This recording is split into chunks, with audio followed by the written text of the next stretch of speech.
Thumbnails. The first thing your potential viewer sees, and here's how you don't mess up your chance at a potential viewer.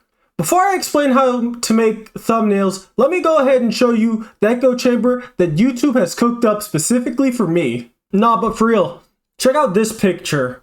And just tell me what you think the worst thumbnail is on this picture. There is technically a right answer. Like, it should be pretty obvious which one sticks out in a bad way. For everyone that chose this one down here, you got it. Despite this one having a decent amount of views, it has a small problem, and that is, unless you read the text, you have zero clue what this is about. It has absolutely terrible, terrible subject isolation, which we're going to use that term, subject isolation. Pretty much you want your subjects to be very apparent. For example, in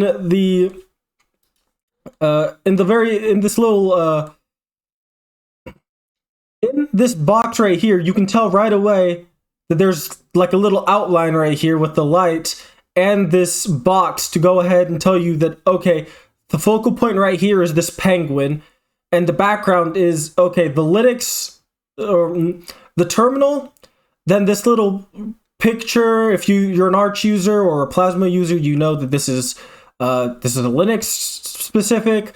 Then this is like a little Linux menu, and so on.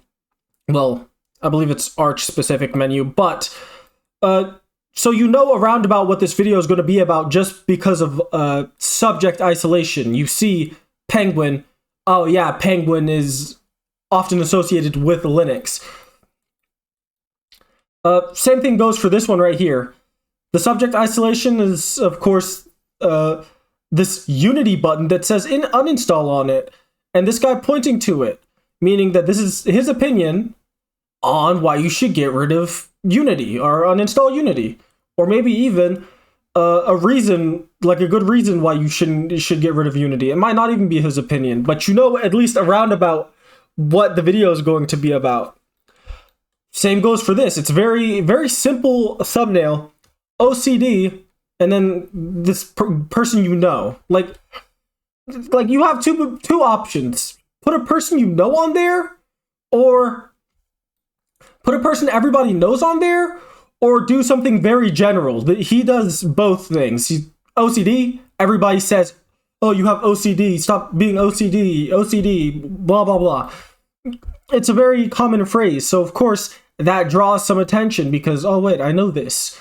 Another good method is the nichification. So by showing or the text new renderer, which also gives more context to, okay, this video is about a renderer specifically, so he's going to be explaining graphic stuff, helps you understand, okay, this is going to be about game engines. If I'm a game developer, this video might interest me. Then he niches it down even further, so if you're the Cherno fan, if you know who the Cherno is, you can very easily tell, hey, this is about his game engine and, you know, his adventure with it. So this is still not a beginner's perspective, but a more in-depth documentation of things that he's doing as he goes along. So it comes with the mistakes, and it probably comes with the mistakes and the things that you would want to do. Another really good example of subject isolation, everything around this one subject is blurred out so that you can focus on this one person and say, look at the details on that person. Why is there blood on him? Look at his eyes. Kind of weird. And then the text, zombie reverse aging, explained. Very simple. Pirate Software talks about Blizzard. Pirate Software is a big deal right now. And if you look at Pirate Software and the Blizzard logo, those are the two big subjects right there. What are they? They're isolated. You can see both of them individually. This GPU thing, the background is a little bit blurry, and you can tell, or that this wood is supposed to signify, like, oh yeah, this is some sort of DIY project, and then you have these weird, like, I don't even know what you want to call this, but it's like the circuit board and so on. You can tell that this is a very odd contraption. Obviously, if you put GPU there, that might actually tell the story a little bit better and allow you to determine a roundabout what the video is about. But I'm sure that this confusion and him just existing in that space already probably got him just a lot of, or his viewers to click the video anyways. Okay, so here's a roundabout the isolation for all of the pictures at once. You can tell that Linus Tech Tips, I mean, the only reason that this format works for him is because, you know, everybody sees Linus Tech Tips in the corner. They're probably going to click the video if they're actually interested in hearing this guy talk. Elio had the word. Then another good thing that's done with this thumbnail is that they use a Twitter, the Twitter layout, so you can tell right away, oh, this is Twitter, and it's familiarity. Familiarity is good, which is a big reason why you know, a lot of these people have their faces because their face is familiar, or the big drama right now, Pirate Software, he's familiar, Blizzard's familiar, a GPU, I mean, anybody who's been inside of a computer kind of sees the resemblance to the stuff in their computer with this thing. So, like, what? The big rules are isolate your subjects, explain a roundabout what's going on with the image, don't do a lot of detail, or a lot of unnecessary details that draws away from the big conclusion. This same thing could have been done with just the terminal in the background, if I'm being honest. I think that this same thumbnail would have had the same impact if it was just the terminal as the background. I mean, the biggest YouTubers use the most simple thumbnails. There's no reason that you should go overboard. Again, something like this guy, something like, what makes you want to click on this unless you're like an edgy teenager who's like, oh my god, he put correct in fire. There's no point. My most viewed video is a literal skull. A skull saying you don't own the game and then you only bought a license. Of course, I mean, it's 90% black. And then, obviously, the relevance of Pirate Software played into that. But, in general, you want simplistic things. I mean, look here even. I highlighted... That's stupid. But I highlighted the 4 keys for my I absolutely hate WASD. And the word outdated. Very simple. You know what the video is about. So for some reason, this dude hates 4 specific keys on the keyboard. Game breaking. Somehow, you can turn stone into a literal diamond shovel. Why would you do that? Maybe if you watch the video, you'd know.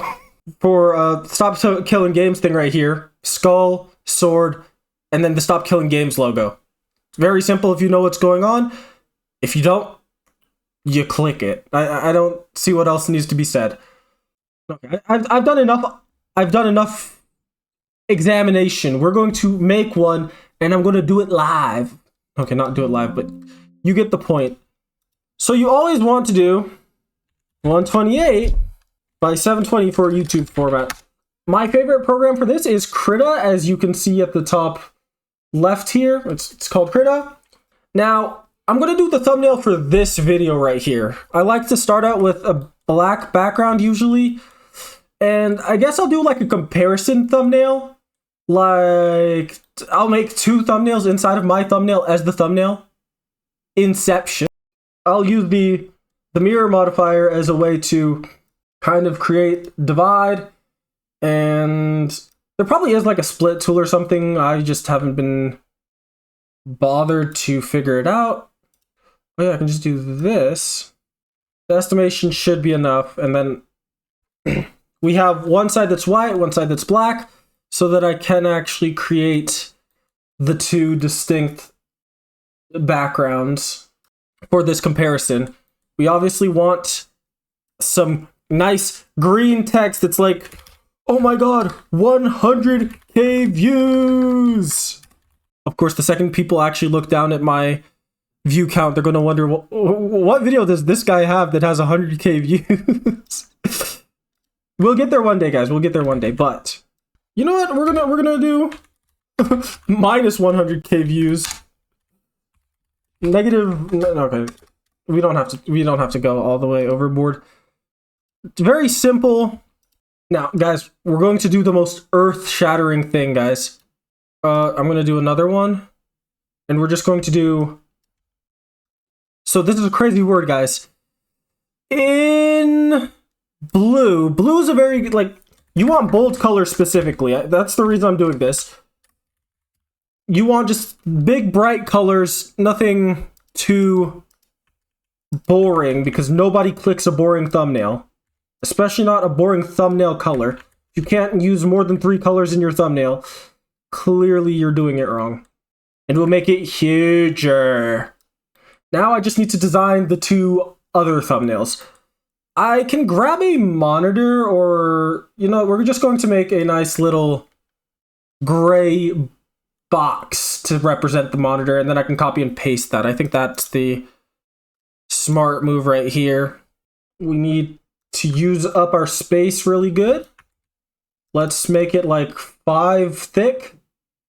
Okay, now we have a clear thumbnail representation. And now we can go into here and fill this as black now that we have the clear divide. Now, what do we want in each of these thumbnail things? Well, 2 different things, that's for sure. Very simple stuff. Now, we're going to over-exaggerate just a little bit and just do like, oh yeah, literally all I did was put a frog on my thing and got 100k views, guys. I could go overboard with the number as well, but then we'll do the frog. We could do him very majestic. Okay, another good thing. If you want to get rid of colors, we do that. But no, so scale them up. So for our complicated thumbnail, we're going to make just a very professional thumbnail. Honestly, this is like, you're getting 3 thumbnails in one here, okay? Oh, we're going to do some Inception stuff right here. So we're going to copy and paste this, scale it all down, put it in here, scale this down, voila. Now, we're going to exaggerate like a MF. Wait a second. This is so stupid. Pirate software. Pirate software level fall off. No. Oh no, I'm gonna get crap. Remove layer. Yeah, that's the right one. And then I guess this is another good trigger word. I'm quitting YouTube. So negative 100k views. We can do just a little bit more to spruce this up. Maybe we'll have a bunch of them around just to sell the point like, hey, there's a lot of stuff here. We'll even go ahead and not be stupid and do a little gradient, because gradients, everybody loves gradients. And I did it as a separate layer so that I can remove it without having to do this weird thing where I fight with the gradients, because whenever you try to fill a gradient, eventually the colors fall outside of the actual scope that the thing wants to deal with. We'll do maybe orange, and then for this background, this other background, we can maybe do white. I mean, this is a very good basic thumbnail. I would have done this a little bit more complicated maybe to sell the illusion. I mean, I still can. I have options. We will do just little squiggly lines to show the person that was making this thumbnail really just gave a lot of love to it that it didn't deserve. And, you know, maybe it's because their parents didn't give them enough love or something. I'm joking. But the point is, you're supposed to sit there and not do a million different things to your thumbnail. I'm doing a million different things to this thumbnail to prove the point that you're not supposed to do a million different things in the thumbnail. Are you guys going to click on this one, or are you going to click on this one? The answer, of course, is neither. You're probably going to click on this one, which is why you're watching this video. Don't forget to like, comment, subscribe. Goodbye.